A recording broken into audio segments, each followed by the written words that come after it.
Clara's knees hit the frozen ground. 9 children. 9 reasons to keep walking. 9 reasons she couldn't die. But her body had surrendered. Baby Lily stopped crying an hour ago, too cold or too weak. Samuel, just 16, tried to lift his mother. "Get up, Mama, please." She couldn't. The snow was falling like a burial shroud. Then hoofbeats. A man's voice cut through the wind. "Dear God, woman, how many children you got?" Clara looked up at the stranger on horseback. "9, sir, and they're all I have left." If you want to see how this widow and her 9 children survive, subscribe to my channel and follow this story to the very end. Comment your city below. Let me see how far this story travels. Clara Elizabeth Thornton had been walking for 3 days. Her boots had split open on the second day. The canvas covering their wagon had torn loose on the first night. Now, on this 3rd day of November 1878, with 9 children trailing behind her like ducklings following a dying mother, she finally understood what surrender felt like. "Mama." Samuel's voice was hoarse. At 16, he carried baby Lily strapped to his chest and 4-year-old Sarah on his back. His legs shook with every step. "Mama, we need to stop." "Can't stop." Clara didn't turn around. If she turned around, she'd see their faces. If she saw their faces, she'd break. "Town's got to be close." "You said that yesterday." "Then I'll say it again tomorrow." Behind Samuel, 14-year-old Abigail held Grace's hand. Grace was only 2 and kept stumbling in the snow. Thomas, 12, had 6-year-old Elijah on his shoulders. Hannah and Rebecca, 10 and 8, walked arm in arm, holding each other upright. 9 children, 6 girls, 3 boys, and not a single one complained. That's what broke Clara's heart more than the cold, more than the hunger, more than the 3 days of walking through Montana territory with nothing but the clothes on their backs. Her children had learned too young that complaining changed nothing. They'd learned it from watching their father die. They'd learned it from being thrown out of their home. They'd learned it from every town that looked at a widow with 9 children and saw only burden. "Mrs. Thornton." Thomas spoke carefully, the way he always did when he was about to say something his mother didn't want to hear. "The baby ain't moved in a while." Clara stopped. The wind howled around them, carrying ice that bit through her thin shawl. She turned slowly, walked back to Samuel, and pressed her palm against Lily's cheek. Cold. Too cold. "Give her to me." "Mama, you can barely—" "Give her to me." Samuel unstrapped the baby with frozen fingers. Clara took Lily, tucked her inside her dress against her skin, and started walking again. Faster now. "Where are we going, Mama?" Rebecca's small voice carried over the wind. She was 8 years old and still believed her mother had answers. "Forward." Clara's jaw tightened. "We're going forward." The crossroads appeared an hour later. 4 roads meeting at nothing. No signpost, no marker. Just 4 directions and a sky that promised more snow before nightfall. Clara stopped in the center of the crossroads and looked at each path. East, west, north, south. They all looked the same. They all looked like death. "Which way?" Samuel asked. Clara didn't answer. She was holding Lily against her chest, feeling the baby's heartbeat faint, too faint, and trying to remember how to pray. She'd stopped praying when William died. Stopped believing that God heard widows and orphans. "Mama," Abigail's voice cracked. "Which way do we go?" "I don't know." The words came out before Clara could stop them. 3 days of walking. 3 days of pretending she knew what she was doing, and now the truth spilled out like water through broken dam. "I don't know, Abby. I don't know where we're going. I don't know if there's a town ahead. I don't know if we'll survive the night." Silence. Even the wind seemed to pause. Then Sarah, 4 years old, half-frozen, exhausted, started to cry. Not loudly, just soft hiccuping sobs that said everything words couldn't. Clara closed her eyes. William. She thought, if you can hear me, I'm sorry. I'm so sorry. I tried to keep them safe. I tried to be strong enough for all of them. But I'm not. I'm just one woman, and there are 9 of them, and I can't, Mama. Samuel's voice was strange, urgent. Mama, someone's coming. Clara's eyes snapped open. Hoofbeats, coming from the East Road, getting louder. She stepped in front of her children, instinctively gathering them behind her, like a hen with chicks. It didn't matter that Samuel was taller than her now. It didn't matter that she had no weapon, no strength left. She was their mother. She would die before she let anyone hurt them. The rider emerged from the snow like a figure from a dream. He was tall in the saddle, broad-shouldered, wearing a heavy coat and a wide-brimmed hat pulled low against the wind. His horse was a massive black stallion, well-fed and well-cared for a rich man's horse. He rode with the easy confidence of someone who owned the land he traveled. He pulled the horse to a stop 10 feet away and stared. Clara stared back. She knew what he saw. A woman with wild hair escaping her braid skin, chapped from wind and cold dress torn and mud-stained. A baby pressed against her chest. 8 children huddled behind her, ranging from a teenager to a toddler, all of them wearing clothes too thin for winter. He's going to ride past, she thought. They all ride past. The man pushed his hat back. His face was weathered but not unkind. Strong jaw, gray eyes that seemed to take in everything at once. A scar ran along his left cheek, faded and old. Ma'am. His voice was low, rough like gravel. You look like you're in trouble. Clara lifted her chin. We're fine. You're standing in the middle of a crossroads in a November blizzard with... He stopped. His eyes moved over the children, counting. His expression shifted from concern to something closer to shock. How many young'uns you got there? 9. 9? 9. Clara's voice didn't waver. 6 girls, 3 boys. The baby's 6 months, the oldest is 16. They're fed, they're clothed, and they're mine. You got a problem with that? The man was quiet for a long moment. Then, unexpectedly, he laughed. Not cruelly, it was a surprised sound, almost involuntary, as if she'd said something he didn't expect. No, ma'am, no problem.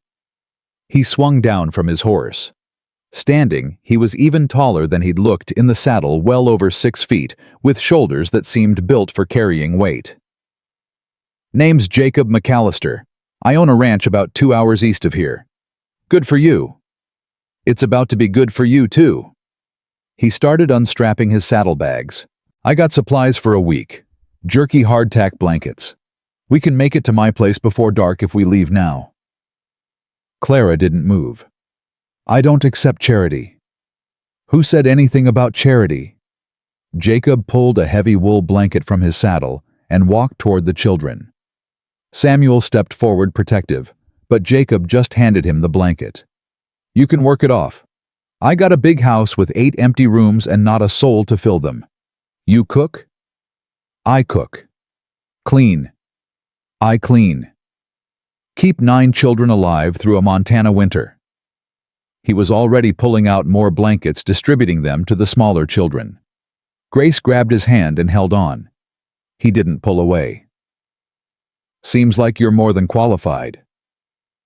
Clara watched him wrap Hannah in a blanket, watched him kneel down to speak softly to Rebecca, watched him ruffle Elijah's hair. Her children were leaning toward him like flowers toward sun, desperate for warmth. Desperate for someone other than their mother to tell them everything would be all right. Why? Clara's voice came out harder than she intended. Why would you help us? You don't know us. You don't know what we've done, what people say about us. Jacob straightened. He looked at her directly, and for a moment Clara saw something in his gray eyes that made her breath catch. Pain. Old, deep, carefully hidden pain. Because, ma'am, he said quietly, I know what it's like to stand at a crossroads with nowhere to go. I know what it's like when the whole world looks at you and sees nothing but your worst day. He gestured toward his horse. Now you can stand here arguing with me until we all freeze to death, or you can swallow that pride and let me help your children. Your choice. But make it fast, that baby needs warmth, and this ain't no place for deciding. Clara looked at Lily, still pressed against her chest. The baby's breathing was shallow. Too shallow. She looked at her other children. Samuel's lips were blue. Sarah had stopped crying, she was too cold to cry. Grace was shivering so hard her teeth chattered. Pride was a luxury she couldn't afford. Fine. The word tasted like surrender. But this is temporary. Soon as the snow clears, we find work, we move on. I don't take handouts, Mr. McAllister. I earn my keep. Never doubted it for a second. Jacob was already lifting Grace onto his horse. Samuel, right? You're the oldest.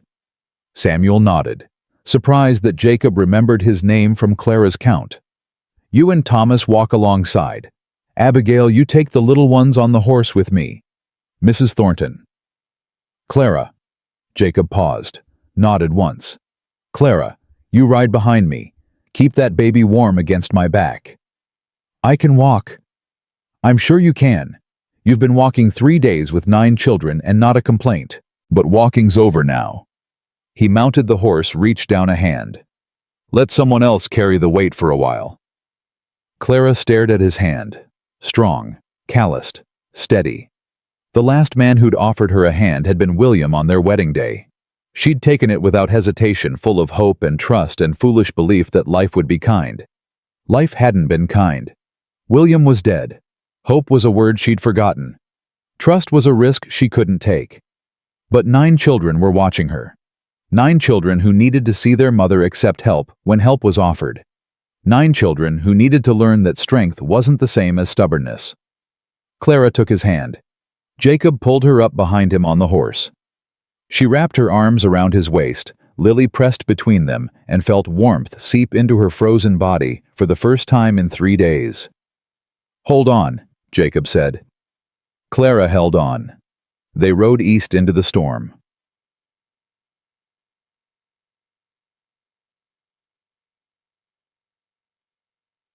The McAllister ranch emerged from the blizzard like something from a dream. Clara had expected a cabin, maybe a farmhouse, something modest that matched the plain clothes Jacob wore. Instead, she saw a sprawling 2-story structure made of stone and timber with a wraparound porch and smoke rising from 3 different chimneys. A massive barn stood nearby, along with several outbuildings. Fences stretched toward the horizon, disappearing into white. Dear Lord, Abigail breathed. It's a mansion. It's just a house. Jacob's voice was flat. Big house for 1 man. Too big. He guided the horse to the porch just as the front door swung open. A black man stood in the doorway, tall despite his age, with close-cropped gray hair and sharp eyes that missed nothing. He wore an apron over his shirt, and his hands were dusted with flour. Jacob McAllister.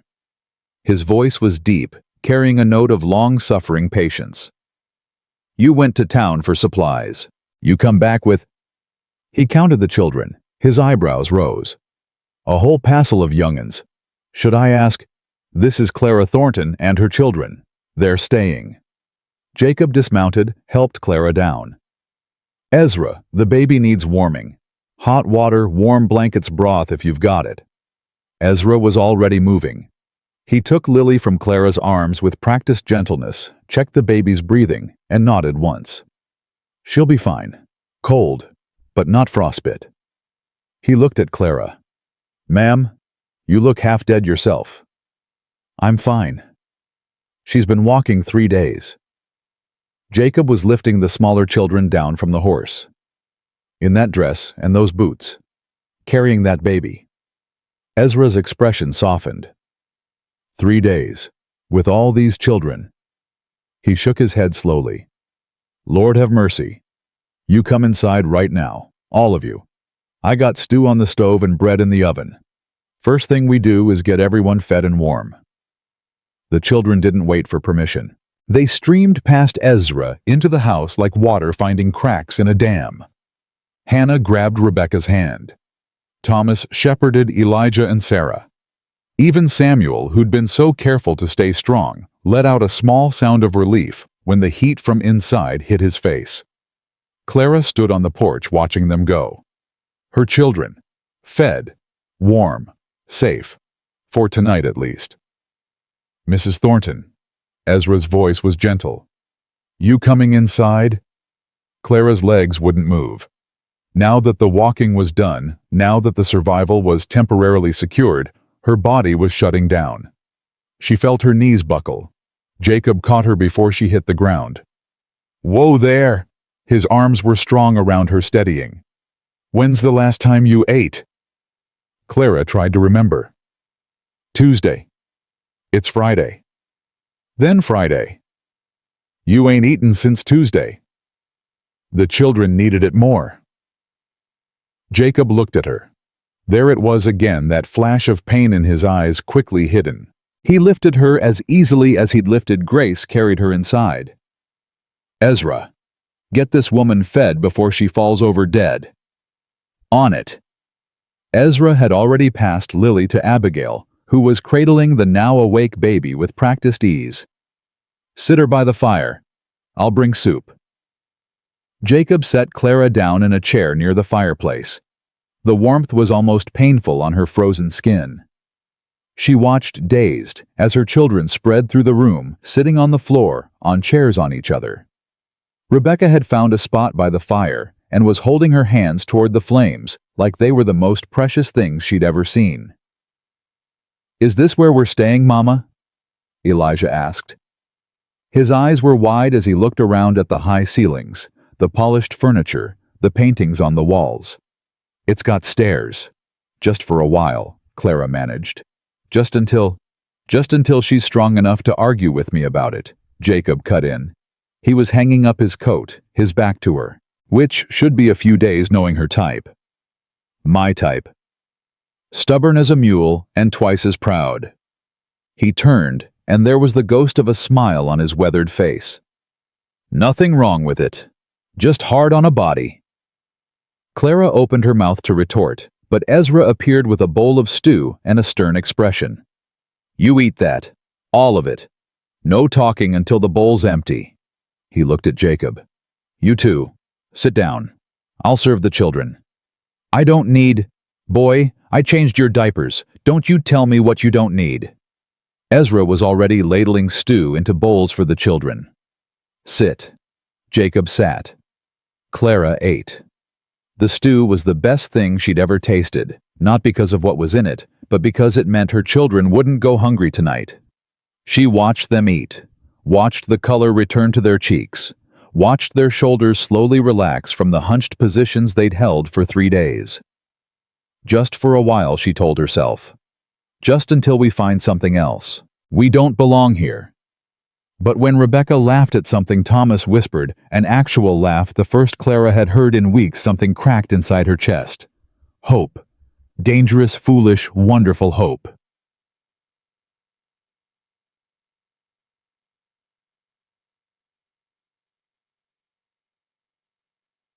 After dinner, Ezra took charge of getting the children to bed.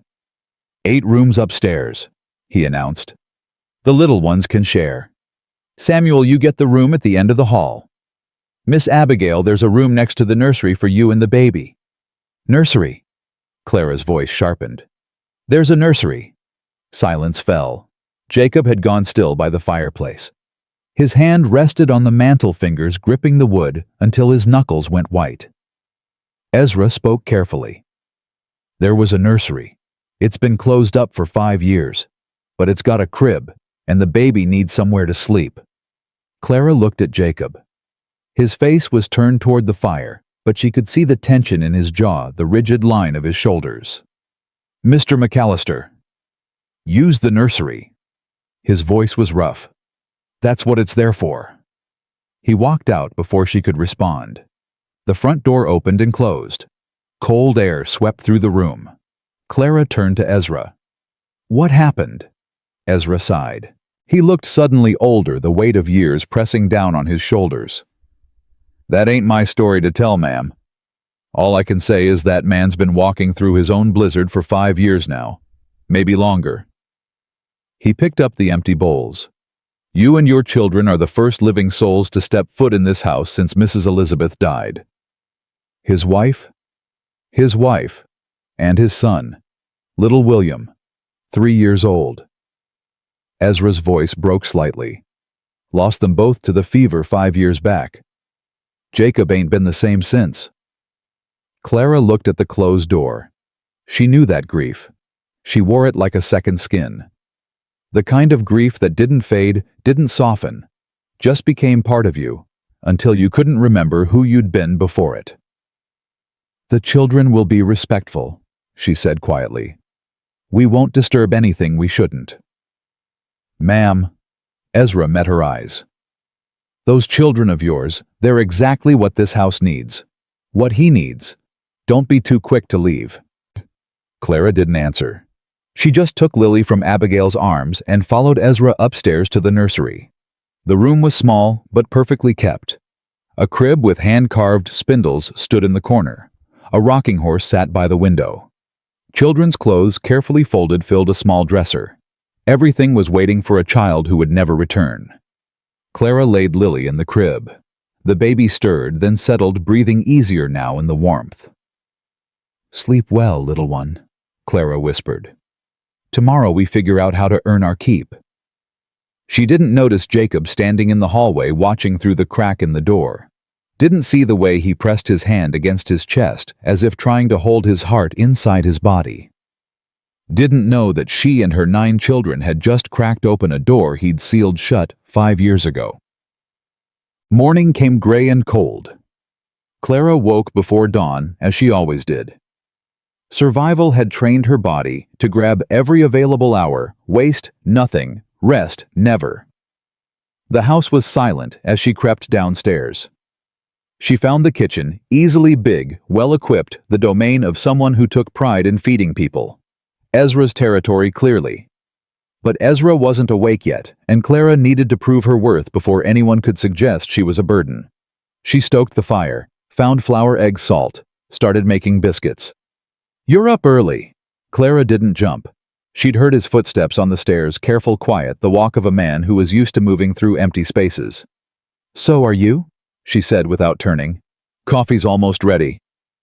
Jacob came to stand by the stove. He looked different in the morning light, tireder somehow. Older. The lines around his eyes deeper than they'd seemed yesterday. "Ezra usually handles breakfast." Ezra handled 9 unexpected guests last night. Man deserves to sleep. Clara pulled the biscuit pan from the oven. "Sit down. You're in my way." Jacob sat. She poured him coffee, set biscuits on the table, found butter and jam in the cold pantry. All without asking permission, all as if she belonged here. "You always this bossy?" Jacob asked. "You always ask stupid questions." He almost smiled. Almost. They ate in silence for a while. The kind of silence that wasn't uncomfortable, just 2 people who didn't need words to fill space. Finally, Jacob spoke. "Ezra told you. About Elizabeth. About William." It wasn't a question. Clara nodded. "He told me. And you didn't run screaming into the snow." "Mr. McAllister, I've buried a husband, lost a home, walked 3 days through a blizzard with 9 children, and been called every ugly name a widow can be called." Clara met his eyes. "A man who grieves his wife and child doesn't scare me. It makes me trust him more." Jacob's hand tightened around his coffee cup. "Why?" "Because a man who can love that hard ain't likely to hurt what he loves." She stood, gathered the dishes. "Now I need to get my children up and figure out what I can do to earn our keep. You got mending needs doing, cleaning. I can work in the kitchen, tend a garden, manage a household." "Clara." She stopped. Jacob stood slowly. He was close now, close enough that she could see the gold flecks in his gray eyes, the silver threading through his dark hair, the old sorrow carved into every line of his face. "You don't need to earn anything," he said quietly. "You and your children can stay as long as you need. No conditions. No expectations." "That ain't how the world works." "Then let's make it how this house works." He reached out, almost touched her shoulder, then pulled back. "I've got money enough for 10 lifetimes, and not a soul to share it with. You've got 9 children, and not 2 nickels to rub together. Seems like the Lord might have put us at that crossroads for a reason. Clara's throat tightened. Don't trust it, the voice in her head warned. Don't trust kindness. Kindness always comes with a price. But standing in that kitchen with the smell of biscuits and coffee in the air, with her children sleeping safely upstairs for the first time in weeks, she wanted to trust it. God help her, she wanted to believe. 1 week, she said finally. Give me 1 week to prove we're not a burden. If we can't pull our weight, we leave. And if you can. Clara held his gaze. Then we'll talk about what comes next. Jacob nodded slowly. 1 week. He held out his hand. Clara looked at it. Strong. Calloused. Steady. She shook it. And somewhere upstairs, baby Lily started to cry, a good cry, a hungry cry, the cry of a child who expected to be fed. Clara smiled, the first real smile in months. Excuse me, I've got a baby to tend. She walked out of the kitchen with her shoulders straight and her heart pounding. 1 week. 1 week to build something from nothing. 1 week to see if hope was a lie or a promise. Behind her, Jacob watched her go. And for the first time in 5 years, the house felt warm. The week passed faster than Clara expected. By the 3rd day, her children had transformed Jacob McAllister's silent house into something unrecognizable. Noise filled every corner. Footsteps thundered up and down the stairs. Laughter echoed through rooms that had known only grief for 5 years. Elijah discovered the banister was perfect for sliding. Grace learned to chase the barn cats. Thomas found Jacob's small collection of books and devoured them like a starving man at a feast. And Rebecca sang. She sang while helping Abigail wash dishes. She sang while folding laundry. She sang old hymns and folk songs and made up melodies that had no words at all. Her voice was clear and sweet, carrying through the house like sunlight through windows. On that 3rd evening, Clara found Jacob standing in the hallway, motionless, listening. Rebecca was in the kitchen singing Amazing Grace while she dried the supper plates. She didn't know anyone was listening. She just sang because singing was as natural to her as breathing.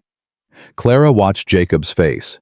Something was happening there, something painful and beautiful at once. His jaw was tight, but his eyes were wet. Mr. McAllister. He didn't look at her. Elizabeth used to sing that hymn every Sunday morning, said it was her favorite. Clara stood beside him, close enough to feel the tension radiating from his body. I can tell Rebecca to stop. If it's too hard. No. The word came out rough, almost broken. Don't you dare tell that child to stop singing. He finally turned to look at Clara. I'd forgotten what music sounded like in this house. I'd forgotten what living sounded like. Living's noisy. It is. Something shifted in his expression. I didn't know how quiet death was until your children showed me. Clara didn't know what to say to that, so she said nothing. They stood together in the hallway, listening to Rebecca sing until the song ended and the spell broke. Jacob cleared his throat. Your boy Samuel. He's been helping in the barn. I told him to make himself useful. He's more than useful. He's got a gift with horses, steady hands, calm voice. My foreman said he's never seen a green kid take to it so fast. Clara felt a swell of pride she tried to hide. His father taught him. Before. Good man was he, your husband. The best man I ever knew. Clara's voice softened. William Thornton worked 12-hour days in those mines so his children could eat. Never raised his voice, never raised his hand. Loved those kids like they were made of gold. She paused. He died trying to save 3 other men trapped in a cave-in. Went back in when everyone else ran out. Jacob was quiet for a long moment. That's how you measure a man. Not by what he does when it's easy. By what he does when it cost him everything. He'd have liked you, I think. Jacob looked surprised. Why? Because you went back into the cold. When you saw us at that crossroads, you could have ridden past. Most men would have. But you stopped. You helped. Clara met his eyes. William would have said that makes you worth knowing. Something passed between them, an understanding that went beyond words. Two people who had lost everything standing in a hallway, learning how to recognize each other. "Supper's getting cold," Clara said finally. "You coming?" "Right behind you." They walked to the kitchen together, and if their shoulders brushed in the narrow hallway, neither one mentioned it. The days took on a rhythm. Mornings belonged to work. Clara cooked, cleaned, mended clothes, organized the chaos of 9 children. Ezra taught her his recipes, shared his secrets for keeping a house running smooth. They worked side by side in easy silence, two people who understood that some bonds formed through labor, not words. "You're good at this," Ezra said one morning, watching Clara roll out pie crust with practiced hands. "Running a household, managing all these young'uns. Most women would have broken under half this weight. Breaking's a luxury I can't afford." That's what Jacob said, after Elizabeth and William died. Ezra's voice was careful. Said breaking wasn't an option, so he just stopped. Stopped feeling. Stopped living. Stopped everything except breathing and working. Clara's hands stilled on the rolling pin. "He told you that?" "Didn't have to. I've known that boy since he was Samuel's age. Watched him grow up, watched him fall in love, watched him lose everything in the span of 3 days. Ezra shook his head slowly. The fever took Elizabeth first. She held on long enough to say goodbye. William went 2 days later. Jacob buried them both in the same week. Clara closed her eyes. She knew that pain. The kind that hollowed you out and left nothing but shell. "He's different now," Ezra continued. "Since you came. Since the children came. He's waking up. Slowly. Like a man who's been asleep too long. We won't be here forever, Ezra. Maybe not." The old man's eyes were knowing. "But maybe you're here long enough. Long enough to remind him what living looks like." Clara didn't respond.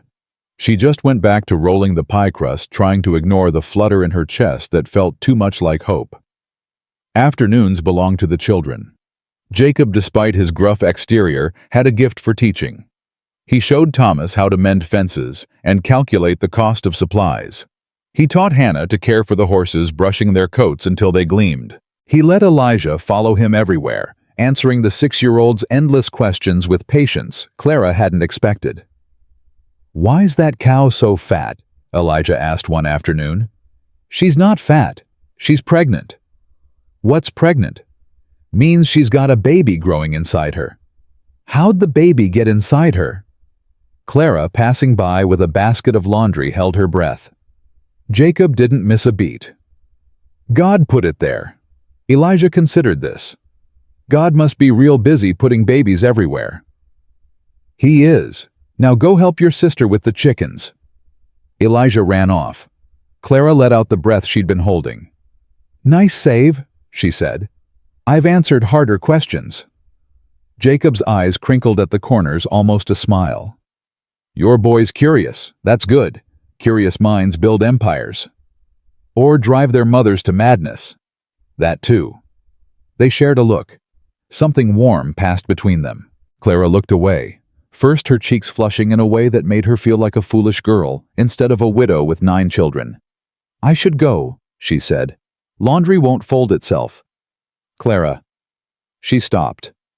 "Thank you," Jacob said quietly, "for letting your children fill this place up. I didn't know how empty it was until they showed me." Clara's throat tightened. "They needed filling up too. We all did." She walked away before she could say anything else, before she could tell him that his house wasn't the only thing being filled, before she could admit that somewhere in the last few days, hope had stopped being a stranger. The end of the first week brought visitors. Clara was in the kitchen when she heard the carriage arrive. She looked out the window and felt her stomach drop. A woman was stepping down from an expensive buggy, tall, elegant, dressed in clothes that cost more than Clara had ever earned in a year. Her hair was perfectly arranged beneath a fashionable hat, Her face was beautiful in a cold, carved way. "Who's that?" Clara asked Ezra. The old man's expression darkened. "Victoria Ashworth, widow, rich. Been trying to get her claws into Jacob since Elizabeth died." "Claws? That woman don't want a husband. She wants an empire. Jacob's ranch is the biggest in 3 counties. She'd marry a fence post if it owned this much land." Clara watched Victoria glide toward the house, her movements practiced and precise. Everything about her screamed wealth-breeding superiority. Everything Clara wasn't. "Don't let her get under your skin," Ezra warned. "She's got a tongue sharp enough to cut glass, but she can't hurt you unless you let her." The knock came. Clara straightened her spine and opened the door. Victoria's eyes swept over Clara in a single dismissive glance. She took in the simple dress, the flour-dusted hands, the practical braid. "You must be the housekeeper," Victoria said. Her voice was honey poured over broken glass. "How charming! I'm here to see Mr. McAllister." "He's in the barn." "Then be a dear and fetch him for me." Victoria brushed past Clara into the house as if she owned it. "I'll wait in the parlor." Clara's hands clenched. She wanted to say something sharp, something cutting. But Ezra caught her eye and shook his head slightly. "I'll get Mr. McAllister," Clara said through gritted teeth. "Make yourself comfortable, Mrs. Ashworth." She walked out the back door before her temper got the better of her. Jacob was in the barn with Samuel examining a horse's hoof. Both of them looked up when Clara appeared. "You've got a visitor," Clara said. Her voice was flat. "Mrs. Victoria Ashworth. She's waiting in the parlor." Something flickered across Jacob's face. Annoyance. Resignation. Clara couldn't tell. Did she say what she wanted? Didn't ask. She called me the housekeeper. Jacob's jaw tightened. "You're not the housekeeper." "I know what I am, Mr. McAllister. The question is whether you're going to tell her." She turned and walked back to the house before he could respond. Clara stayed in the kitchen while Victoria visited. She couldn't hear their conversation, but she could hear Victoria's laugh, high, artificial, designed to be heard. She could hear the murmur of voices, Jacob's low and brief, Victoria's animated and persistent. An hour passed, then another. When Victoria finally emerged, she paused in the kitchen doorway. Her eyes found Clara immediately. "I understand you're staying here," Victoria said. "You and your children." "9 of them," Clara said. 6 girls, 3 boys. "How remarkable." The word dripped with judgment. Jacob always did have a soft spot for strays. Clara set down the knife she'd been using to chop vegetables. "Mrs. Ashworth, was there something you needed?" "Just a piece of advice, woman to woman." Victoria stepped closer, her smile never reaching her eyes. "Jacob McAllister is grieving. He's vulnerable. A man in his position needs protection from people who might take advantage. People like me." "I didn't say that." "You didn't have to." Victoria's smile sharpened. "I've known Jacob for 15 years. I knew Elizabeth. I know what he needs, and it isn't a desperate widow with 9 mouths to feed hanging around his neck like a stone." She adjusted her gloves, casual, precise. "Enjoy your stay, Mrs. Thornton. I'm sure it won't last long." She swept out of the kitchen. A moment later, Clara heard the carriage drive away. Clara stood alone, gripping the edge of the counter, her knuckles white. "She's right," the voice in her head whispered. "You don't belong here. You're a burden. A charity case. The moment he realizes it, he'll send you away just like everyone else." "She's wrong, you know." Clara spun around. Jacob stood in the doorway, his expression unreadable. "How long have you been there?" Clara asked. "Long enough." He walked into the kitchen, stopped a few feet away from her. "Victoria Ashworth has been circling this ranch like a vulture since Elizabeth died. She doesn't care about me. She cares about my land, my money, my name. Maybe she cares about all of it. Maybe. But I don't care about her." Jacob's eyes met Clara's. I never have. Never will. Clara wanted to believe him. God, she wanted to believe him. But 15 years of disappointment had taught her that wanting and having were different things. She thinks I'm taking advantage of you, Clara said quietly. Maybe she's right. I showed up with 9 children and nothing to offer. I took your food, your shelter, You took nothing. Jacob's voice was firm. I offered. There's a difference. Is there? Yes. He stepped closer.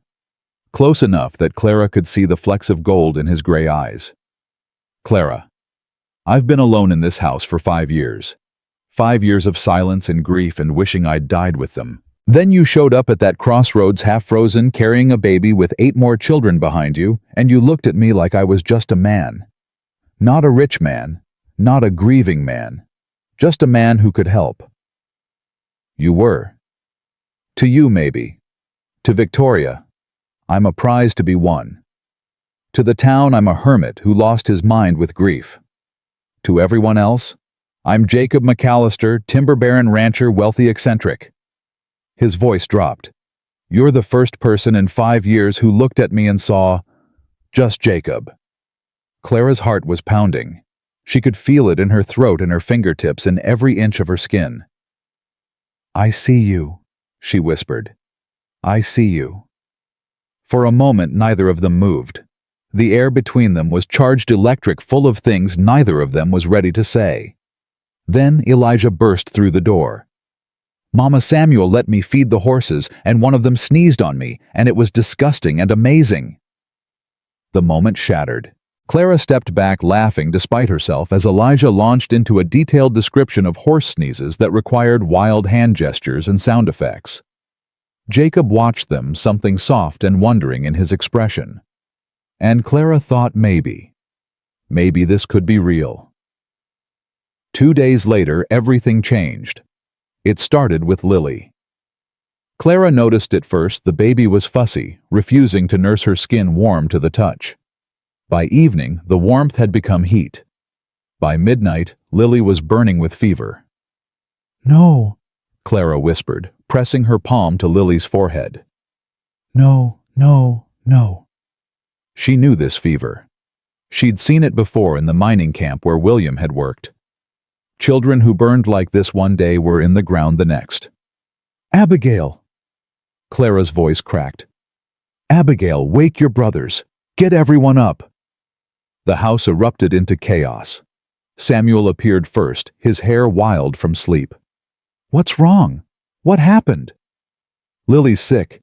Clara was already moving heating water, searching for the willow bark tea Ezra had shown her. She's burning up. I need cool cloths. I'll get them. Samuel was gone before she finished. Ezra appeared in his nightshirt, took one look at Lily, and his face went grim. How long? I don't know. Hours maybe. She was fine at supper. Fever comes fast in the little ones. Ezra started pulling herbs from the cabinet. I'll make a poultice. You keep her cool. The children gathered in the hallway, frightened faces peering around the door. Hannah was crying silently. Rebecca had her arms around Grace and Sarah. Thomas stood rigid, trying to be strong, failing. Jacob pushed through them. He took one look at Clara's face and understood. What do you need? A doctor. Clara's voice broke. Ezra's remedies might not be enough. She needs real medicine. She needs... Nearest doctor is in town. 2 hours on horseback. But in this weather... Jacob looked toward the window. Snow was falling heavily, had been falling since sundown. The pass might be blocked. Then we unblock it. Clara. That's my baby. Clara's eyes blazed. I didn't carry her through 3 days of blizzard to lose her now. I didn't walk through snow with 9 children just to watch one of them die in a warm bed. You either help me save her, or you get out of my way. Jacob held her gaze for a long moment. Then he nodded. Samuel, he said, turning to the boy. Help Ezra with the medicine. Keep your mother supplied with whatever she needs. I'm riding to town. Clara grabbed his arm. You can't. The storm's getting worse. You'll freeze before you get halfway there. Maybe. Jacob. Clara. He covered her hand with his. His skin was warm, rough, steady. You saved your children by walking through a blizzard. Let me save one of them by riding through one. It's not the same. I had to go. You have a choice. No, I don't. His eyes held hers. I lost a son, Clara. I watched him burn with fever while I stood there helpless, unable to do a damn thing. I will not stand helpless again. Not while there's breath in my body. Clara's eyes filled with tears. She wanted to argue. She wanted to stop him. She wanted to hold him here where it was safe and warm. But she understood something about Jacob McAllister in that moment. Something she'd only glimpsed before.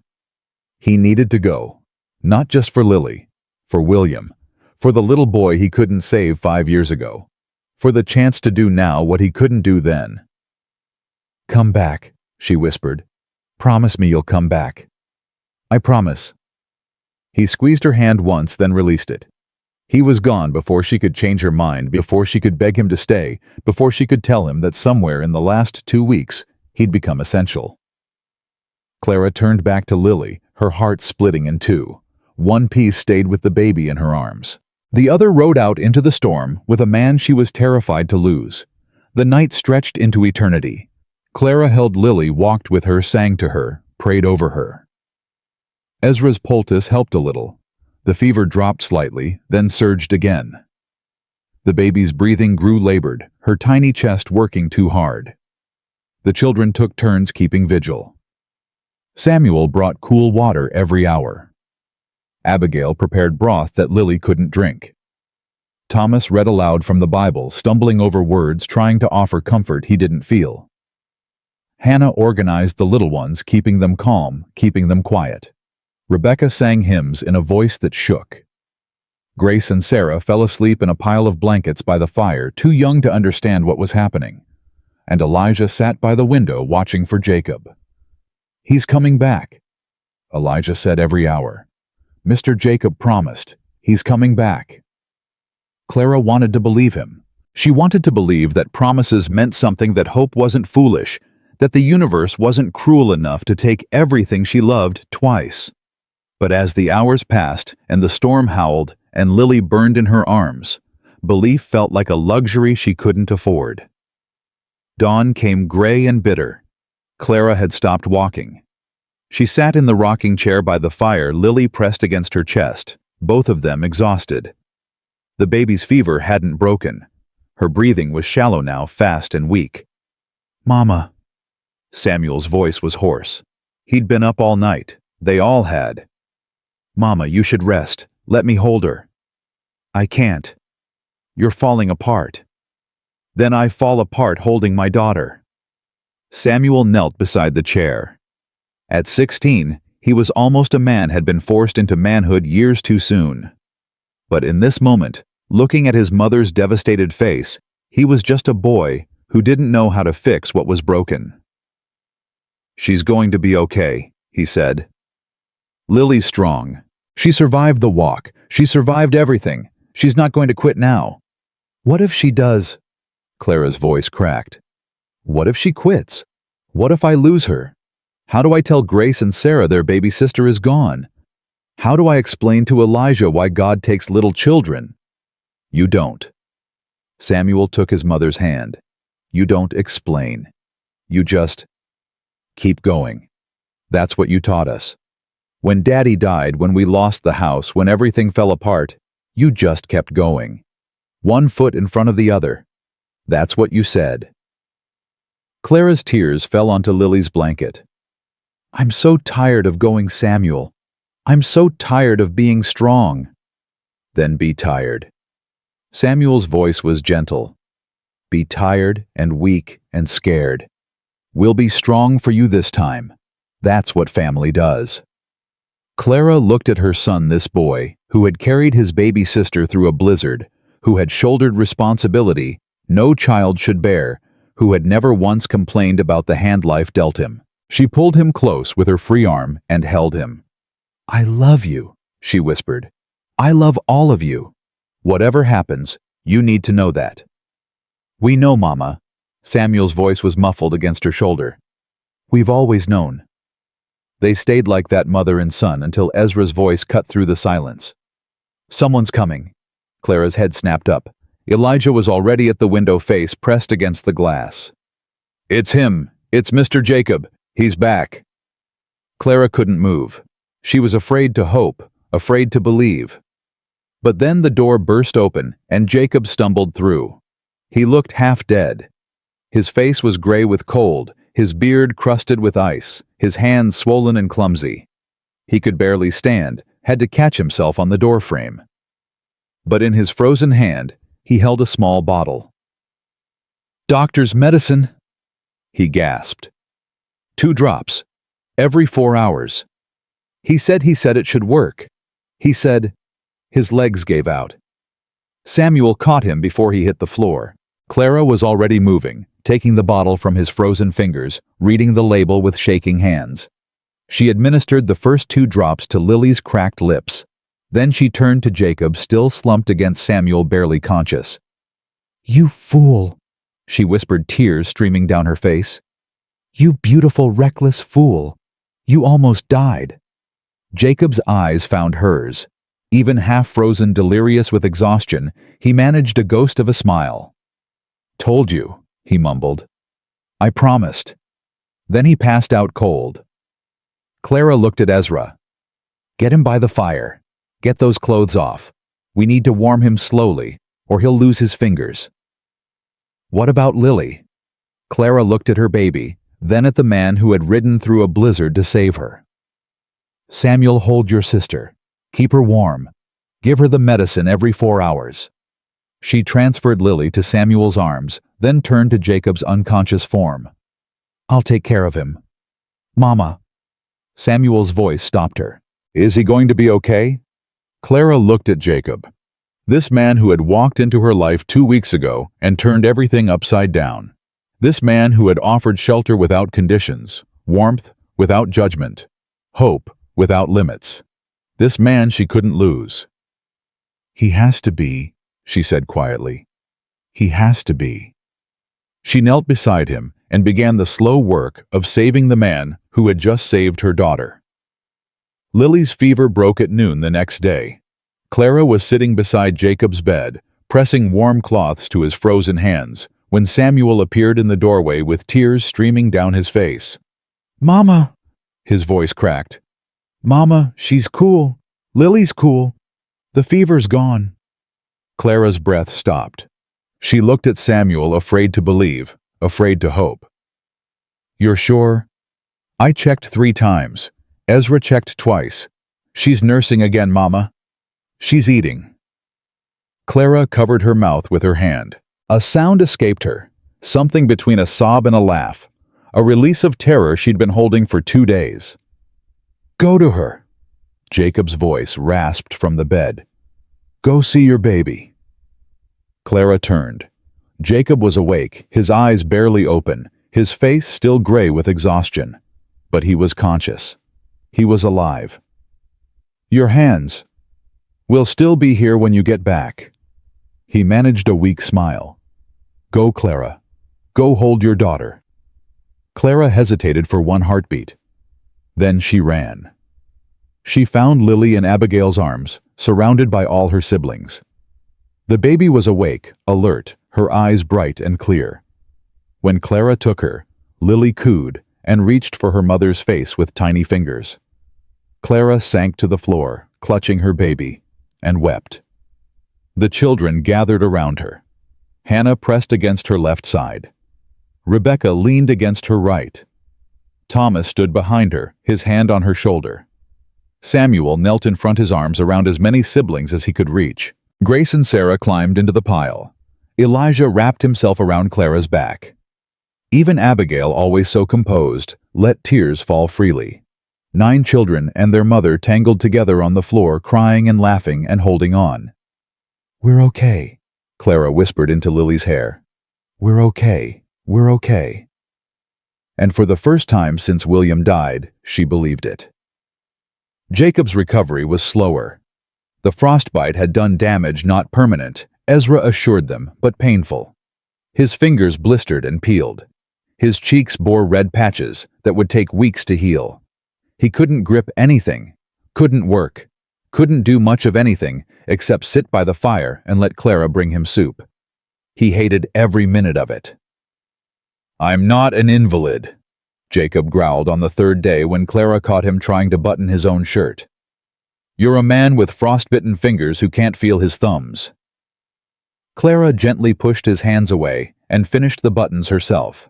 "There's a difference. I rode through a blizzard. I can button a shirt. You rode through a blizzard and nearly died. Now you sit down and let people help you." She met his eyes. "This is what happens when you save babies. You get fussed over. Accept it." Jacob's jaw tightened, but something in his expression softened. "You're enjoying this." "I'm enjoying you being alive to complain about it." Clara's voice dropped. "Don't you dare make me regret that." They looked at each other. The air between them grew heavy, charged with things neither of them was ready to name. "Clara." Jacob's voice was rough. "I need to tell you something. You need to rest. I need to say this." He caught her hand clumsily with bandaged fingers but firmly. "When I was riding through that storm, I thought I was going to die. The cold was so bad I couldn't feel my horse anymore. I couldn't see the road. I couldn't see anything except white." Clara's throat tightened. "Jacob, let me finish. Let me." His eyes held hers. "I thought about Elizabeth, about William. I thought maybe I was riding to meet them. Maybe this was how it was supposed to end, me dying in the snow trying to save a child the way I couldn't save my own." Tears slipped down Clara's cheeks. She didn't try to stop them. "But then I thought about you," Jacob continued. "I thought about your face when I left. The way you looked at me. The way you said, 'Come back,' like it was the only thing that mattered." His grip tightened. "And I realized I wasn't riding to die. I was riding to live. For the first time in 5 years I wanted to live." "Jacob," Clara's voice broke. "You gave that to me." His bandaged thumb brushed across her knuckles. "You and those 9 children. You gave me a reason to come back." Clara didn't know what to say. Words felt too small for what was happening in her chest, this terrifying, wonderful expansion of hope. So she didn't say anything. She just leaned forward and pressed her forehead against his. They stayed like that for a long moment. Two people who had walked through their own blizzards finally finding shelter in each other. Then Elijah's voice echoed from downstairs. "Mama, Mr. Jacob, there's people coming." The moment shattered. Clara pulled back, wiping her eyes. Jacob was already trying to stand. "Stay here," Clara said. "You're not strong enough. Like hell I'm not." Jacob pushed himself up, swaying slightly. "If someone's coming to my house, I meet them at my door." Clara saw the steel in his eyes and knew arguing was pointless. She offered her shoulder instead. "Lean on me." "I don't need." "Jacob McAllister, you take my arm or I'll knock you back into that bed myself." Something flickered in his expression, almost a smile. He took her arm. They walked downstairs together, Clara bearing more of his weight than he'd ever admit. The sight that greeted them made Clara's stomach drop. Through the front window, she could see 5 riders approaching. She recognized Victoria Ashworth's elegant silhouette immediately. Beside her rode a man in a dark coat, Reverend Josiah Crane, the preacher from town. And leading the group on a horse that probably cost more than most men's homes was a man Clara didn't recognize. But Jacob did. Cornelius Whitmore. His voice hardened. "Son of a bitch." "Who is he?" Clara asked. "Owns the bank in town. Been trying to buy this ranch since Elizabeth died." Jacob's jaw tightened. "We had words last year when he tried to foreclose on 3 families who couldn't make payments. I paid their debts myself."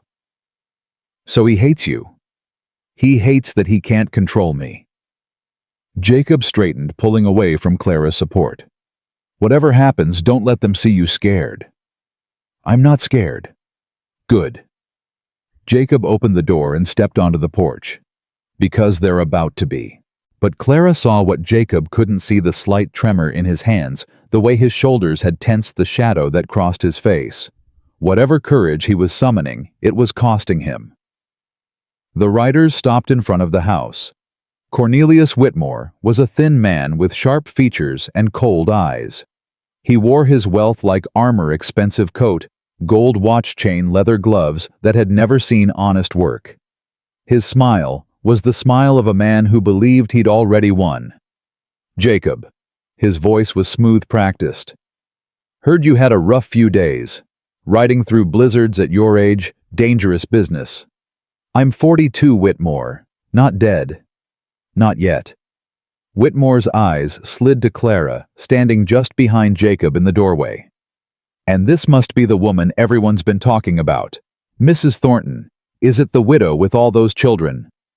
Clara didn't flinch. 9 children, 6 girls, 3 boys. You want their names too, or are you done counting? Something flickered in Whitmore's expression. Surprise, maybe. He wasn't used to poor women talking back. "Spirited." Victoria Ashworth's voice dripped with false sweetness. "How charming. Jacob always did like his women feisty." "Watch your mouth, Victoria." Jacob's voice was low, dangerous. "I'm only stating facts." Victoria dismounted, brushing snow from her expensive coat. "The whole territory is talking Jacob. A widow with 9 children living in your house, sleeping under your roof. What are people supposed to think? I don't give a damn what people think." "But you should." Reverend Crane stepped forward. He was a soft man, round-faced, with eyes that never quite met yours. "Jacob, we're here as friends, as your community. We're concerned about your spiritual welfare." "My spiritual welfare?" "A man of your standing living with an unmarried woman." Crane spread his hands in a gesture of false compassion. "It sets a poor example. It invites gossip. It damages the moral fabric of our town." "The moral fabric?" Jacob's voice was flat. "You mean the fabric that let 3 families almost lose their homes because Whitmore here wanted their land? That moral fabric." "This isn't about past disagreements," Whitmore cut in smoothly. "This is about what's happening now. Mrs. Thornton has a reputation. We've all heard the stories from her previous town. Her husband's death. The whispers about bad luck following her.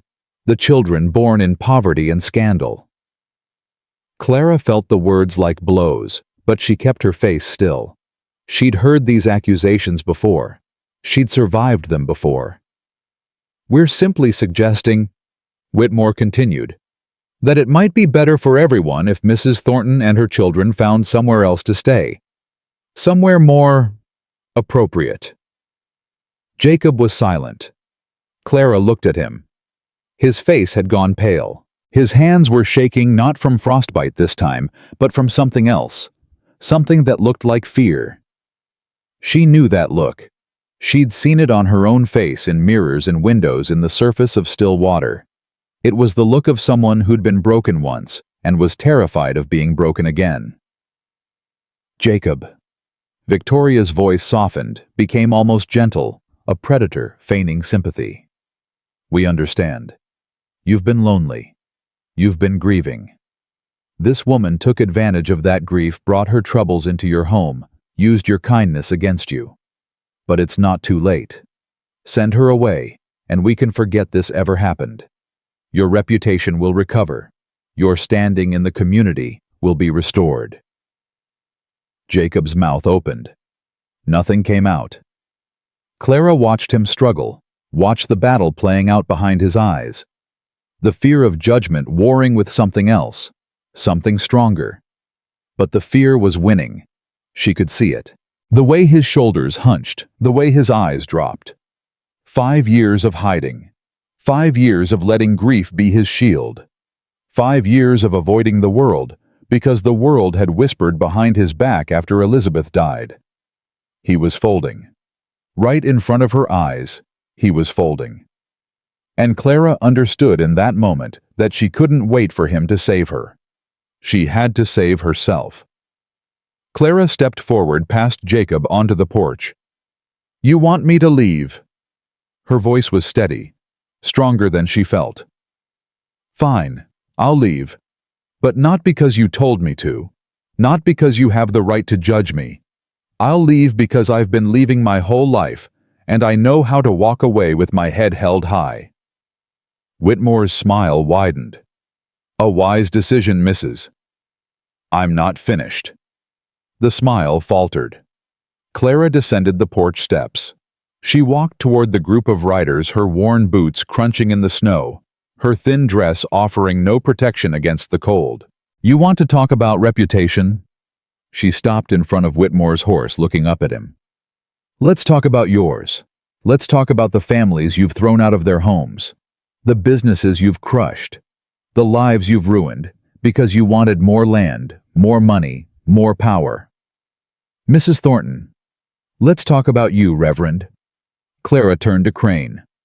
"Let's talk about how you preach grace on Sunday and gossip on Monday. How you tell your congregation to love their neighbors while you help men like Whitmore destroy them. How you speak for God but act for gold." Crane's face went red. "How dare you? How dare I?" Clara's voice rose. "How dare I, the widow? How dare I, the woman with 9 children and no husband? How dare I speak when men like you have decided I don't have the right?" She turned to face them all. Victoria with her expensive clothes and empty heart. The Reverend with his false piety. The banker with his cold calculations. The 2 townsmen who wouldn't meet her eyes. "You came here to save Jacob McAllister from me. To rescue him from the desperate widow who's dragging him down." Clara's voice broke, but she kept going. "You don't know anything about me. You don't know that I buried a husband who died saving other men's lives. You don't know that I walked 3 days through a blizzard with 9 children because no town would give us shelter. You don't know that I have cooked, cleaned, mended, and worked every single day to earn my place in this house." Tears were streaming down her face now, but her voice stayed strong. "I am not a burden. I am not a scandal. I am not bad luck or ruin or whatever ugly thing you want to call me." She drew herself up to her full height. "I am Clara Elizabeth Thornton.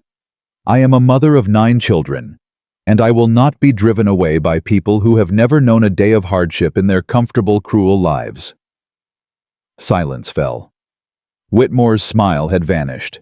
Victoria looked uncertain for the first time. The Reverend couldn't meet Clara's eyes. Then a small voice broke the silence. "Mama."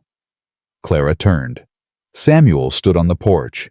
Behind him, one by one, her children emerged from the house. Abigail holding Lily. Thomas with his hand on Elijah's shoulder. Hannah gripping Rebecca's hand. Grace and Sarah clinging to each other. 9 children, 6 girls, 3 boys. Samuel walked down the steps and stood beside his mother. He was 16, tall for his age, with his father's jaw and his mother's eyes. "My mother's not going anywhere," he said quietly. "And neither are we." Abigail joined them, Lily cradled against her chest. "If you want to send us away, you'll have to look this baby in the eyes and tell her she doesn't deserve a home." Thomas stepped forward. "My mother's worked harder than any of you ever have. She's earned more than you could ever give." One by one, the children lined up beside Clara. Hannah and Rebecca. Grace and Sarah holding hands. Elijah, small but fierce, glaring at the adults who wanted to take his family away. 9 children standing in the snow, united against the world. Clara looked at them. These children she'd carried, nursed, protected, loved. These children who had every reason to be broken, but had chosen to be brave instead. Her heart cracked open with pride. Then Jacob's voice came from behind them. "Get off my land." Clara turned. Jacob had come down from the porch. He was walking toward them, unsteady, but determined, his face transformed. The fear was gone. In its place was something Clara had never seen before. Rage. "Jacob, be reasonable," Whitmore started. "I said get off my land." Jacob's voice was iron. "You come to my home. You insult a woman under my protection. You threaten children who have done nothing except survive." He stopped in front of Whitmore's horse. "I should have done this years ago." "Done what?" "Stood up." Jacob's eyes blazed. "I spent 5 years hiding from people like you. Hiding from judgment, from whispers, from the whole damn world. I let you think my grief made me weak. I let you circle my ranch like vultures waiting for me to fall." He turned to look at Clara, at the children lined up beside her. "But I'm not falling anymore. This woman didn't drag me down. She lifted me up. She and her children brought life back into a house that was dying. They gave me something I lost 5 years ago: hope, family, a reason to keep breathing." Jacob turned back to Whitmore. "So here's what's going to happen. You're going to leave. You're going to go back to town and tell everyone that Clara Thornton and her children are under my protection. Anyone who speaks against them speaks against me. Anyone who tries to harm them will answer to me personally. You can't threaten. I'm not threatening. I'm promising." Jacob stepped closer to Whitmore's horse. "You know what I did in the war, Cornelius. You know what I'm capable of. Don't make me remind you." The banker's face had gone pale. Whatever history existed between these two men, it was enough to make Whitmore afraid. "This isn't over, McAllister." "Yes, it is." Jacob's voice was quiet now, almost soft. "You have no power here. Not anymore. Now get off my land before I decide to stop being civil." Whitmore jerked his horse's reins. Without another word, he rode away. The Reverend followed red-faced and silent. Victoria lingered. She looked at Jacob with something like genuine hurt in her eyes. "You're making a mistake," she said quietly. "This woman will never be what Elizabeth was." "You're right," Jacob said. "She won't be Elizabeth. She'll be Clara. And that's exactly what I need." Victoria's expression hardened. She turned her horse and rode away without looking back. The two townsmen exchanged glances, then followed. Silence settled over the ranch. Clara stood in the snow, surrounded by her children, watching the riders disappear into the distance. Then she felt a hand on her shoulder. Jacob was beside her, close enough that she could feel the warmth of his body. His hand was still bandaged, still clumsy, but his grip was steady. "I'm sorry," he said quietly. "I froze. When they first came, I froze. I let fear make me small again. You came back. You showed me how." His eyes met hers. "You stood there alone against all of them. You didn't flinch. You didn't bend. You just stood. I've had practice. I know." His voice dropped. "Clara, what I said before about you giving me a reason to live, I meant every word. And I'm going to spend however long it takes proving that to you." Clara looked at him. This man who had ridden through a blizzard to save her baby, who had just faced down his enemies for her, who was looking at her like she was the most precious thing he'd ever seen. "You already proved it," she whispered. "The moment you stopped at that crossroads." Jacob's hand moved from her shoulder to her cheek. His bandaged fingers were gentle, trembling slightly. "Mama," Rebecca's small voice interrupted. "Can we go inside now? It's really cold." Clara laughed a real laugh, surprised and bright and full of relief.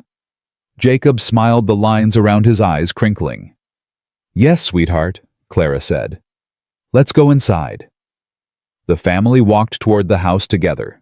9 children, 2 adults, 1 future they were just beginning to build. As Clara reached the porch, she turned to look back at the road where Whitmore and his group had disappeared. They would be back. She knew that. This battle was won, but the war wasn't over. But for the first time in her life, Clara wasn't facing that war alone. She had her children, she had Jacob, and she had something she'd stopped believing in years ago: hope. 2 weeks passed in fragile peace. Jacob's hands healed slowly.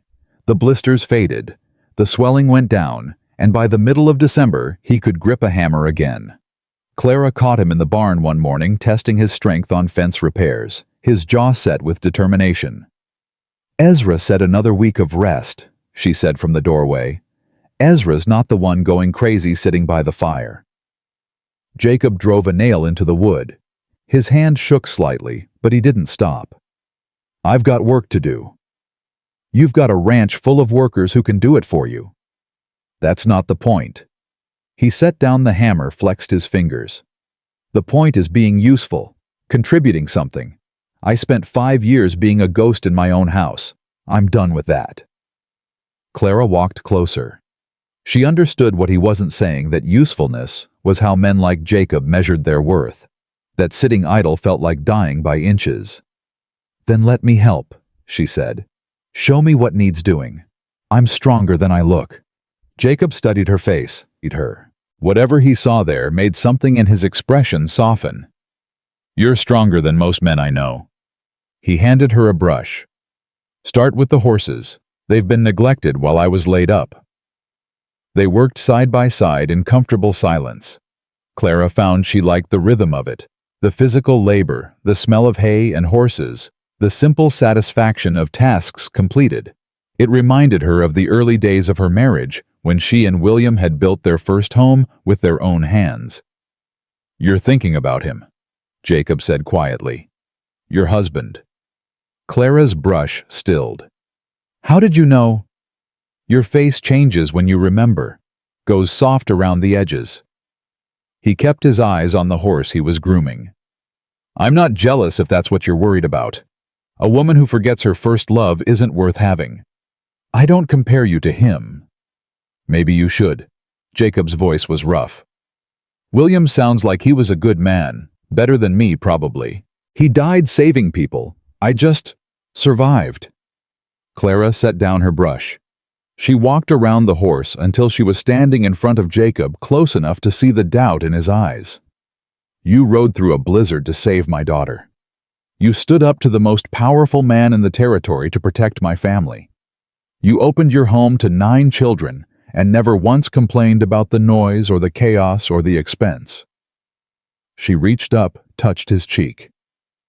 You're a good man, Jacob McAllister. Different from William, but no less worthy. Jacob's hand came up to cover hers. His palm was rough, calloused, warm. Clara. His voice dropped. I need to ask you something. Ask. When this is over, when Whitmore gives up, when the town accepts you, when everything settles, what do you want for yourself? Not for your children, for you. Clara had never been asked that question, not once in her entire life. She'd been a daughter, a wife, a mother, a widow. She'd been defined by her relationships to others, by her responsibilities, by her survival. What did she want? I want to stop running, she said slowly. I want to wake up in the morning and know where I'll be sleeping that night. I want my children to have a home that no one can take from them. She paused. I want to feel safe. Is that all? Clara looked at him. Really looked past the weathered face and gray eyes, past the scars and the grief to the man underneath. No, she whispered. That's not all. Jacob leaned closer. His breath was warm on her face. His eyes asked a question his lips weren't ready to speak. Mama, Mr. Jacob. They sprang apart. Thomas was running toward the barn, his face flushed with exertion. Mama, there's a wagon coming. Ezra says it's from town. Clara's stomach dropped. Whitmore. No, ma'am, it's Mrs. Sullivan, the lady who owns the general store. Clara and Jacob exchanged looks. Martha Sullivan, the elderly widow Ezra had mentioned weeks ago, respected, sharp-tongued, influential. What was she doing here? They walked out to meet the wagon. Martha Sullivan was a small woman with steel-gray hair and eyes that missed nothing. She sat ramrod straight on the wagon seat, driving her own horses despite her age. When she saw Jacob and Clara emerge from the barn, she pulled to a stop and studied them with frank assessment. Jacob McAllister. Her voice was crisp. You look like death warmed over. Nice to see you too, Martha. Don't you sass me, boy. I changed your diapers same as Ezra did. She turned her sharp gaze to Clara. And you must be the widow everyone's been gossiping about. Clara Thornton. Clara lifted her chin. That's right. 9 children, they say. 6 girls, 3 boys. The oldest is 16, the youngest is 6 months. Martha's eyebrows rose. And you walked 3 days through a blizzard with all of them. I did what I had to do. Something flickered in Martha's expression. Respect, maybe, or recognition. Well, she said, climbing down from the wagon with surprising agility for her age. I came to see for myself.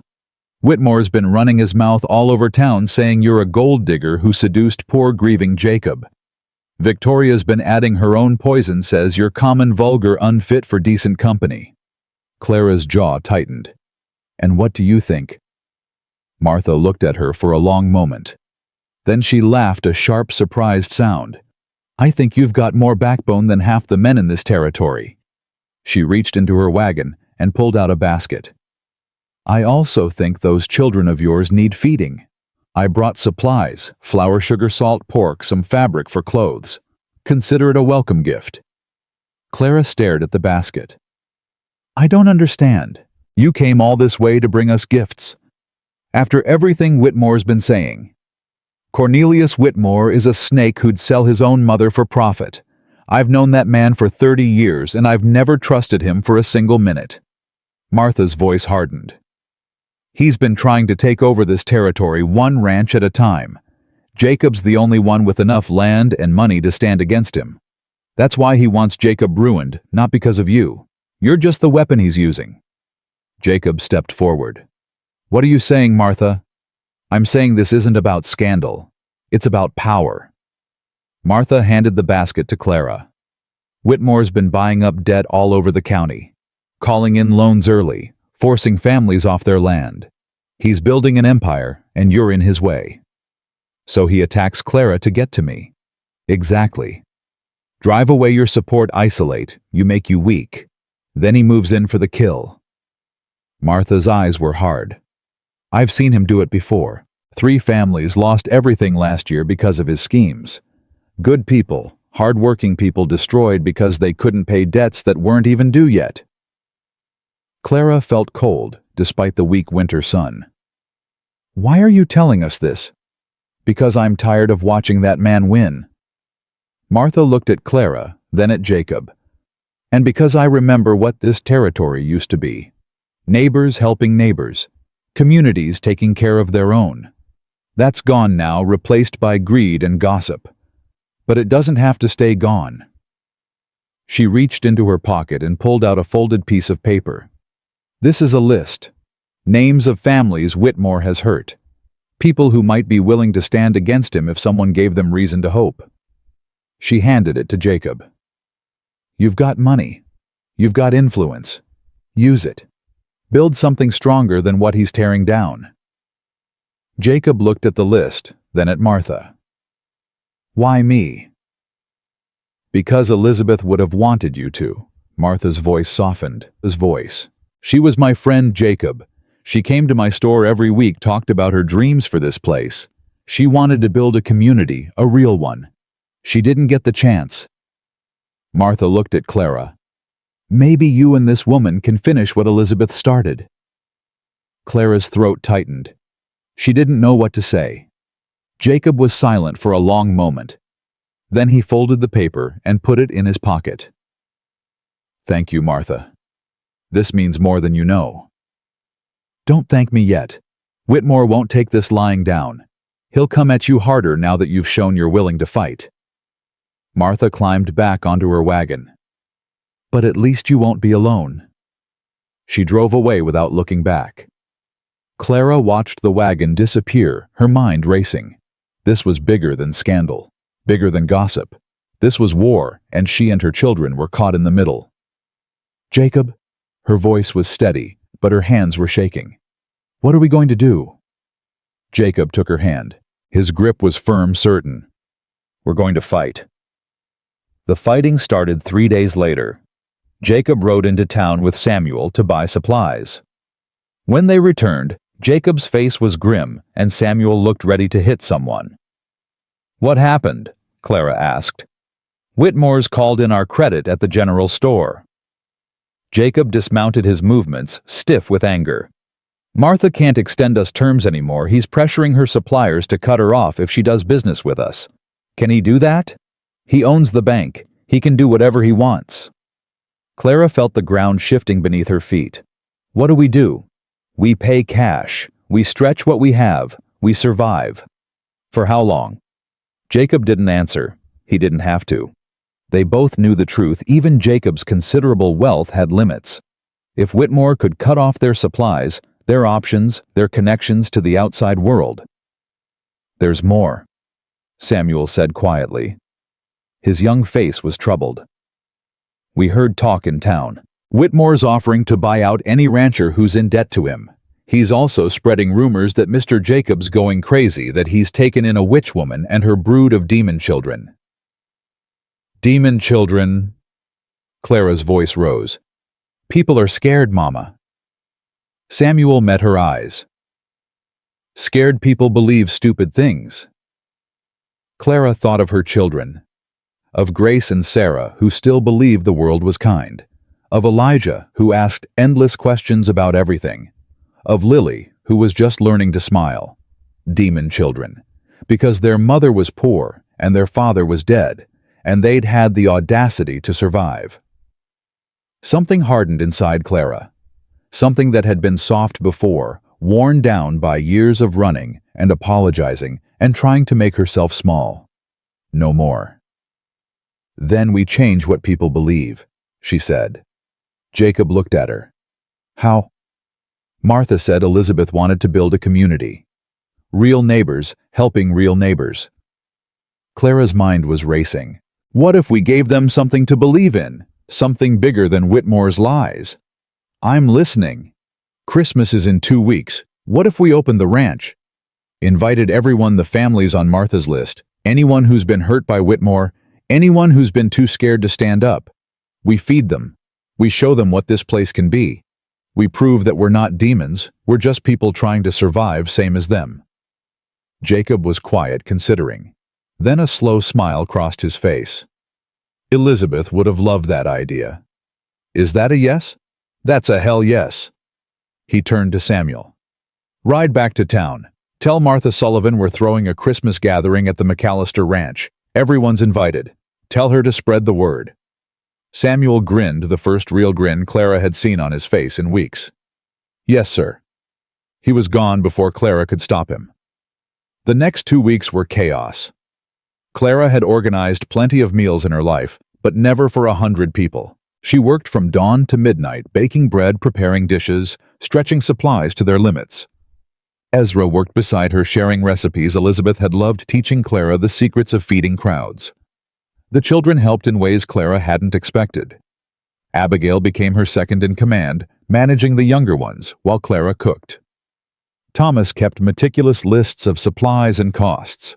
Hannah and Rebecca decorated the house with pine boughs and berries they gathered from the woods. Samuel and Jacob worked together on the barn, clearing space for tables and seating. They built benches, repaired doors, hung lanterns, until the whole structure glowed with warmth. And Elijah, irrepressible Elijah, appointed himself official taste tester for every dish that came out of the kitchen. Someone's got to make sure it's good enough, he said solemnly, when Clara caught him sneaking a third cookie.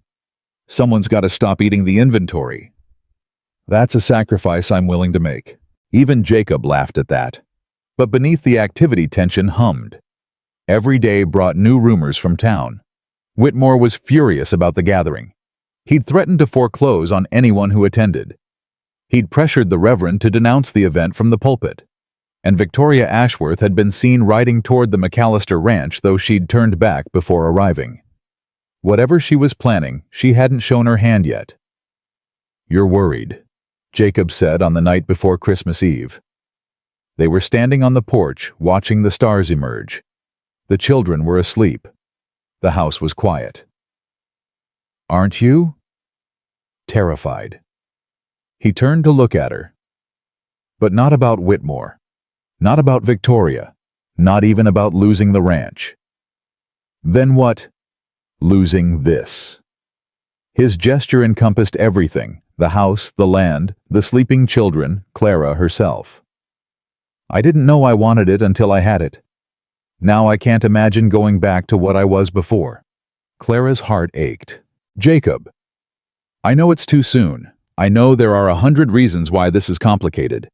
You're still grieving William. I'm still figuring out who I am without Elizabeth. Your children need stability, not another upheaval. But I'm falling in love with you anyway." His voice cracked. "I'm falling in love with your strength and your stubbornness, and the way you never give up. I'm falling in love with your children, with the way they've filled this house with noise and laughter and life. I'm falling in love with the person I'm becoming because of you." Clara couldn't breathe. "You don't have to say anything," Jacob continued. "You don't have to feel the same way. I just needed you to know before tomorrow, before whatever happens, I love you, Clara Thornton. Whatever comes next, that's not going to change." Clara looked at him. This man who had pulled her from the snow, who had ridden through a blizzard for her daughter, who had stood up to his enemies for her family. "Jacob McAllister," she said quietly. "I've been falling in love with you since the moment you said, 'Then follow me home.'" His breath caught. "I was just too scared to admit it," she continued. "Too scared that it wouldn't last. That you'd realize I'm not worth the trouble. That you'd wake up one day and wish you'd left me at that crossroads." "Never." His voice was fierce. "I will never wish that." "I'm starting to believe you." He reached for her, and this time nothing interrupted them. His arms wrapped around her, pulling her close.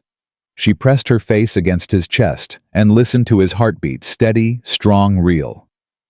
"Whatever happens tomorrow," Jacob murmured into her hair. "We face it together." "Together," Clara agreed.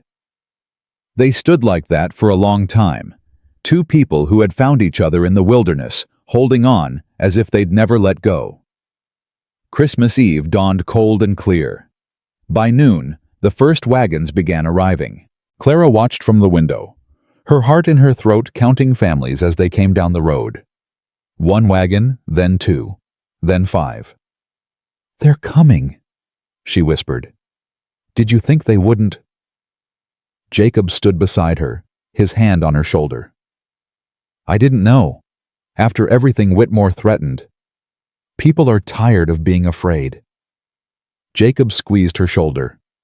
"You gave them permission to hope. That's worth more than Whitmore's threats." By mid-afternoon, the barn was full. Clara moved through the crowd, greeting families, serving food, introducing her children. She met the Hendersons, who had almost lost their farm to Whitmore's schemes. She met the Garcia's immigrants, who had been treated as outsiders until today. She met the Watsons, whose daughter was the same age as Rebecca, and immediately became her friend.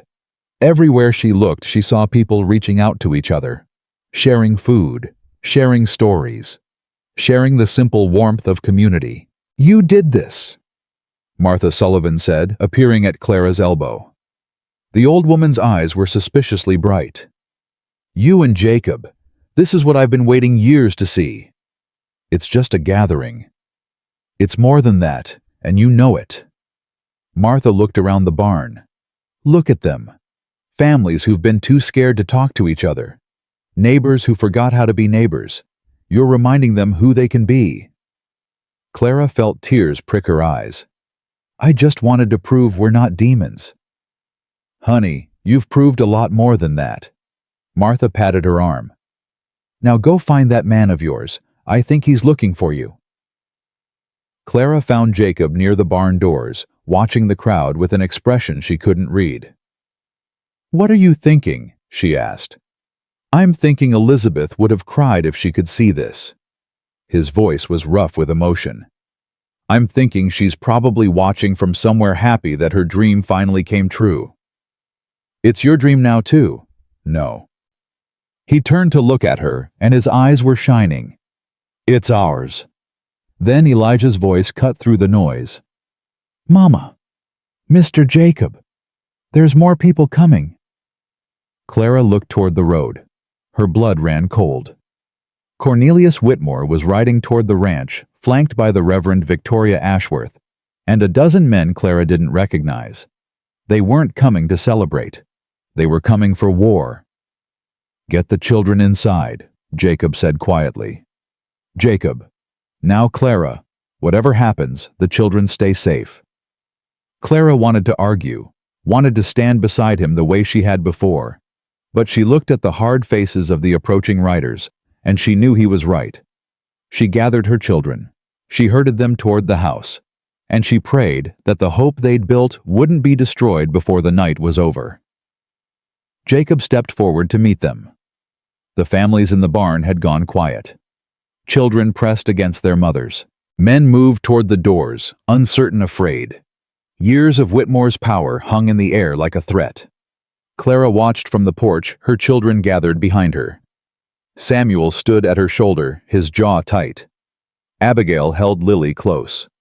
The younger ones huddled together, sensing danger they couldn't name. Stay here, Clara told them.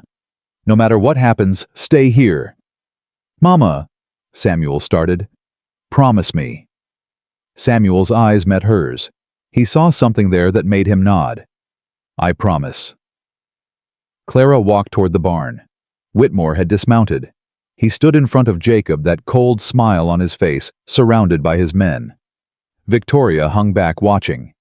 The Reverend clutched his Bible like a shield. Jacob. Whitmore's voice carried across the silent crowd. I see you've thrown yourself quite a party, celebrating your descent into madness. I'm celebrating Christmas with my neighbors. Jacob's voice was steady. You're welcome to join us. There's plenty of food. I didn't come to eat. Whitmore looked around at the gathered families, letting his gaze linger on each face. I came to remind these good people what happens when they defy me. You mean what happens when they stop being afraid of you? Whitmore's smile flickered. Careful, McAllister. You're already on thin ice. That woman of yours has made you reckless. That woman has made me brave. There's a difference. Clara reached Jacob's side. She felt the tension radiating from his body, but his voice never wavered. Mrs. Thornton. Whitmore turned his attention to her. The widow who's caused so much trouble. Tell me, was this your plan all along? Find a wealthy fool, seduce him, steal his fortune. My plan was to keep my children alive. Clara's voice rang clear. Everything else happened by accident. How touching. The desperate mother fighting for her brood. Whitmore stepped closer. But desperation makes people dangerous. It makes them do things they shouldn't, take things that don't belong to them. I haven't taken anything. You've taken his reputation, his standing in this community, his judgment. Whitmore's eyes glittered. You've turned one of the most respected men in this territory into a laughingstock, a fool who lets a beggar woman and her 9 bastards run his household. Clara felt the word like a slap. Bastards. Her children. William's children, reduced to an insult. Something inside her snapped. My children are not bastards. Her voice was ice. They are the sons and daughters of William Thornton, who died saving 3 men from a collapsed mine. They carry his name, his blood, his courage. And I will not stand here and let you dishonor their father's memory. The crowd stirred. Someone murmured agreement. Whitmore's smile faded. You forget your place, woman. No, you forget yours. Clara stepped forward, and Whitmore actually stepped back. You think you own this territory? You think your money gives you the right to destroy families, steal land, crush anyone who stands in your way? I think power belongs to those who know how to use it. Then you don't understand power at all. Clara gestured toward the families in the barn. Power isn't money. It isn't land. It isn't the ability to make people afraid. Power is this people choosing to stand together. People deciding they've had enough. People remembering that they don't have to face the darkness alone. She turned to face the crowd. I know who I am. I'm a widow. I'm poor. I came to this territory with nothing but my children and my stubborn will to survive. Every town I passed through looked at me and saw burden, saw shame, saw someone to be pitied or despised. Her voice grew stronger. But Jacob McAllister looked at me and saw something different. He saw a woman worth saving. He saw children worth protecting. He saw a family worth fighting for. She looked at Jacob, her heart in her eyes. He gave us a home when no one else would. He stood up for us when everyone else turned away. And I am done apologizing for accepting his kindness. Martha Sullivan stepped forward from the crowd. The woman speaks truth. Her voice was sharp, clear. I've known Jacob McAllister his whole life. I've never seen him happier than he's been these past weeks. If that's what this woman has done to him, then I say God bless her. Another voice rose. Mr. Henderson, the farmer who'd almost lost everything.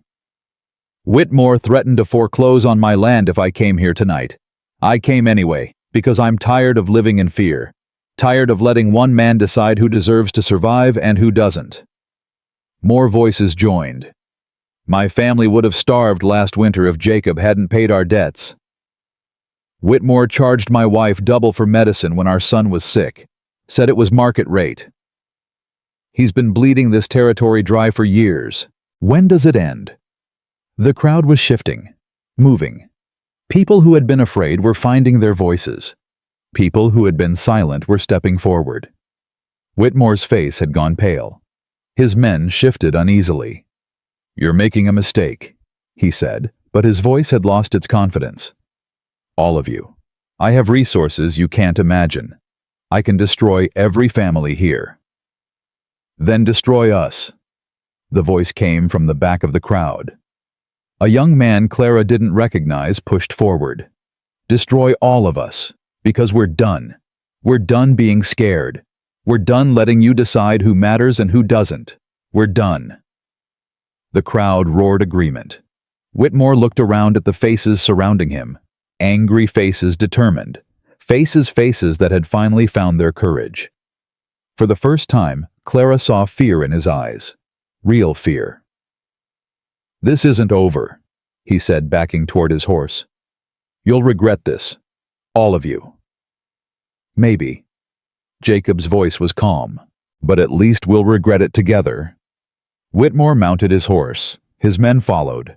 Victoria hesitated, looking at Jacob with something that might have been regret. You could have had so much more, she said quietly. With me, you could have had everything. I already have everything. Jacob took Clara's hand. I just didn't know it until she showed me. Victoria's face hardened. She turned her horse and rode away without another word. The Reverend lingered. He looked at the crowd, at Jacob and Clara, at the families who had stood together against power and won. His voice faltered. I may have been hasty in my judgments. You were a coward, Martha said bluntly. But cowards can change. Question is, will you? The Reverend swallowed. He looked at Clara. Mrs. Thornton, I owe you an apology. I spoke against you without knowing you. I let fear guide me instead of faith. He took a shaky breath. If you'll allow it, I'd like to start over. Clara studied him for a long moment. She saw the shame in his eyes, the genuine remorse. She thought about holding grudges, about the weight of unforgiveness. Christmas is a time for new beginnings, she said finally. I'd say that applies to everyone. Something loosened in the Reverend's face. He nodded once, then walked toward the barn, where the families were already returning to their celebration. Clara and Jacob stood alone in the yard. You did it, Jacob said softly. You turned the whole territory against him with one speech. We did it. All of us. Clara leaned into his side. I just reminded them who they were. You reminded me too. He pressed a kiss to her hair. I spent 5 years hiding from the world. You made me want to rejoin it. Clara looked up at him.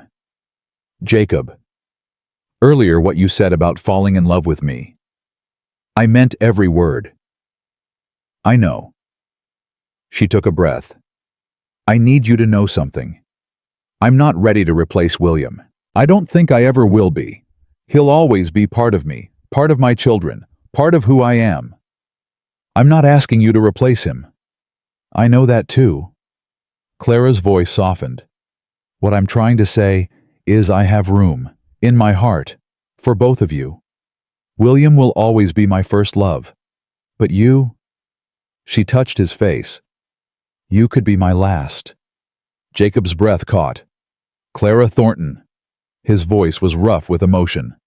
Are you saying what I think you're saying? I'm saying that if you asked me to marry you, I wouldn't say no. Even with all this chaos, Whitmore's threats, the whole territory watching. Especially with all that. Clara smiled. I've walked through blizzards with 9 children. I've faced down angry mobs. I've survived everything life threw at me. I think I can handle being your wife. Jacob laughed a real laugh, full and warm and alive. Then I'm asking. He took her hands in his. Clara Elizabeth Thornton, will you marry me? Will you let me be a father to your children? Will you build a life with me here on this land for as long as we both live? Clara felt tears sliding down her cheeks. Happy tears. The kind she'd forgotten existed. Yes, she whispered. Yes, Jacob McAllister. I will. He pulled her into his arms and kissed her. Behind them, someone started to cheer. Clara broke the kiss and turned. Her children were on the porch. Samuel was grinning. Abigail was crying. The little ones were jumping up and down, not entirely sure what was happening, but excited anyway. And in the barn, the gathered families were applauding. I think they approve, Jacob murmured. I think they do. She took his hand and together they walked toward their children, toward their community, toward the future they would build together. The wedding was held on New Year's Day. It wasn't fancy. Clara wore a dress she'd mended herself, made beautiful by Hannah's careful stitching, and Rebecca's ribbon trim. Jacob wore his best suit, the one Elizabeth had bought him years ago, now fitting him like a second skin. The Reverend performed the ceremony in the barn that still smelled of Christmas pine. Every family from the Christmas gathering attended. Martha Sullivan cried openly. Ezra stood beside Jacob, steady and proud. Samuel walked his mother down the aisle. Daddy would be happy, he whispered as they approached the altar. He'd want you to be happy. I know. Clara squeezed his hand. Thank you for being brave enough to tell me. Jacob took her hand as Samuel stepped back. Ready? Jacob asked. I've been ready since the crossroads. The Reverend spoke the words. They repeated their vows. When Jacob slid Elizabeth's ring onto Clara's finger, resized by the town jeweler given freely, and without hesitation, she felt the weight of it like a blessing rather than a burden. This ring belonged to someone who loved you very much, Clara said quietly. I'll honor her memory by wearing it. You honor her memory by living, Jacob replied. That's all she ever wanted for me. They kissed as husband and wife. 9 children rushed forward to embrace them. Elijah got there first, wrapping himself around both their legs. Grace and Sarah piled on. Hannah and Rebecca joined from the sides. Thomas tried to be dignified and failed. Abigail held Lily up so the baby could pat Jacob's face with tiny hands. Samuel stood apart for a moment watching. Then Jacob reached out and pulled him into the embrace. You're my son now, Jacob said. All of you are my children. Nothing will ever change that. Samuel's composure cracked. He buried his face in Jacob's shoulder and wept. Clara held them all, her old family, and her new one merged together holding tight. This was what survival looked like. Not just enduring, not just making it through, but finding joy on the other side, building something beautiful from broken pieces. This was home. Spring came slowly that year. Clara learned the rhythms of the ranch, the way the land woke from winter sleep, the patterns of planting and growth that would sustain them through the year. Jacob taught Samuel to manage cattle. Ezra taught Thomas to keep accounts. The girls learned everything from riding to gardening to the 1,000 small skills that turned a house into a home. Whitmore left the territory in March. His schemes had collapsed after the Christmas confrontation. Too many families had united against him. Too many debts had been forgiven. The bank changed hands, and the new owner, a fair man from the East, had no interest in crushing small ranchers for profit. Victoria Ashworth married a wealthy widower from San Francisco and was never seen in Montana again. The Reverend became a genuine ally. He started a charity fund for struggling families inspired by Jacob and Clara's example. His sermons changed tone, focusing on grace and community rather than judgment and fear. Martha Sullivan appointed herself grandmother to all 9 children. She visited every week, bringing sweets and stories and the kind of fierce love that made Clara's heart overflow. And the children thrived. Samuel grew into the man his father would have been proud of, steady, hard-working kind. At 18, he started courting Martha's granddaughter, and Clara pretended not to notice the way they looked at each other. Abigail developed a talent for healing. Dr. Hayes took her under his wing, teaching her medicine, preparing her for a future she'd never dared imagine. Thomas went east to school, the first in their family to pursue higher education. He wrote letters home every week, filled with questions and discoveries and dreams. Hannah and Rebecca became inseparable from the Watson girls. Their laughter filled the ranch on weekends, a sound Clara never tired of hearing. Grace and Sarah grew like wildflowers, curious and bold, afraid of nothing. They climbed trees. They rode horses. They asked questions that made adults think. Elijah never stopped being Elijah. At 8, he appointed himself ranch manager, giving orders to chickens and advice to cattle. Jacob said he'd never met a boy with more opinions about everything. And Lily, the baby who had almost died in a blizzard, took her first steps on Clara's birthday. She walked from Jacob's arms to Clara's, laughing the whole way. "She's fearless," Jacob said, watching their youngest stumble and rise and try again. "She learned from her mother," Clara replied. Jacob pulled her close. "No, she learned from both her mothers. Elizabeth would have loved her." Clara leaned into his embrace. After 6 months of marriage, she'd stopped feeling like an intruder in Elizabeth's home. The grief was still there for both of them, but it had softened into something manageable, something that coexisted with joy rather than consuming it. "I'm pregnant," she said. Jacob went still. "What?" "I'm pregnant." Clara turned in his arms, looking up at his face. "Ezra suspected weeks ago. I confirmed it with Dr. Hayes yesterday." Jacob's voice broke. "We're having a baby." Number 10. Clara laughed at his expression. "I know it's a lot. I know we already have 9, but—" Jacob kissed her before she could finish. "It's perfect," he said against her lips. "You're perfect. This is everything I never dared to hope for." "You're not scared?" "Terrified." He laughed, tears in his eyes. "But the good kind of terrified. The kind that means something wonderful is coming." Clara pressed her forehead against his chest. "William would say we're crazy." "William would say we're blessed." Jacob's voice was gentle. "And Elizabeth would agree."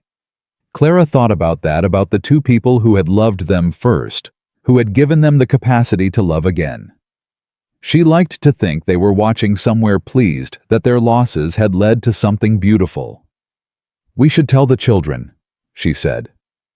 "Tonight, after supper." Jacob grinned. "Let's make them guess. They'll figure it out in 2 minutes. Then we'll have 2 minutes of fun." Clara laughed. She took his hand and they walked toward the house together. The baby came in autumn, a boy with Clara's eyes and Jacob's jaw. They named him William Jacob, after the 2 fathers who had made this family possible. Elijah was disappointed. He'd wanted another brother to boss around. But when he held the baby for the first time, something softened in his face. "He's pretty small," Elijah said. "You were that small once," Clara told him. "I don't believe it." "Ask Abigail. She remembers." Elijah looked at his baby brother with new respect. "I guess I'll teach him stuff when he's bigger. I'm sure he'll appreciate that." That night, Clara stood on the porch with William Jacob in her arms. The older children had gone to bed. Jacob was finishing work in the barn. The stars were bright overhead, scattered across the sky like promises. She thought about the crossroads, the snow. The moment when she'd believed everything was lost. If someone had told her then what was coming, a husband who loved her, a home that was truly hers, a community that had become family, she wouldn't have believed it. She'd been too broken for hope, too exhausted for dreams. But Jacob had seen something in her that she couldn't see in herself. He'd extended his hand and said the words that changed everything. "Then follow me home." Clara looked down at her son, her 10th child, her proof that life kept offering second chances to those brave enough to take them. "You're going to have a good life," she whispered. "You're going to know what it means to be loved. All of you are." Jacob's footsteps approached. He joined her on the porch, wrapping his arm around her shoulders. "Ezra's convinced this one's going to be trouble," he said, looking at the baby. "Says he can see it in the eyes." "Ezra says that about all of them." "Ezra's usually right." Clara laughed.